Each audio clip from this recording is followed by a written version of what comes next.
വാത്സല്യക്കടല് മനുഷ്യരൂപം ധരിച്ചതാണ് കുറൂരമ്മ.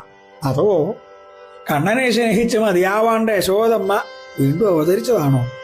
നഷ്ടസൗഭാഗ്യങ്ങളെല്ലാം നന്നായി എന്ന് വിചാരിക്കേണ്ടായത് ആ അമ്മയ്ക്ക് കൂട്ടായിട്ട് കുന്നിക്കുരുമാല ധരിച്ച കുറുമ്പിന്റെ കൂടെ കണ്ണന്റെ പിന്നാലെ ഓടി ഓടി ഓടി സന്തോഷവും സങ്കടവും ഒക്കെ അമ്മ മറന്നു. കണ്ണനെ നേരെ അക്കശി പണിപ്പെട്ടു കേട്ടോ. പക്ഷേ ഗോപീഗോപന്മാരും ഗോകുലവും യശോദയും ബലരാമേട്ടനും നോക്കിയിട്ട് പറ്റിയിട്ടില്ല ഈ കുറുമ്പിന്റെ കുസൃതി കുറയ്ക്കാൻ. പിന്നെയാണോ പാവം കുറൂരമ്മ മധുരയിലേക്ക് പോയപ്പോ അമ്മയെ തനിച്ചാക്കിയോന്ന് സങ്കടം തോന്നിയിട്ടുണ്ട് കണ്ണന്.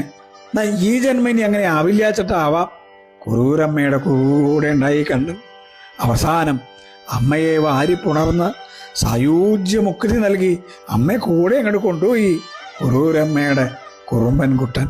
കണ്ണനും കുറൂരമ്മയ്ക്കും അനന്തനന്തരം കൂടി പ്രണാമം.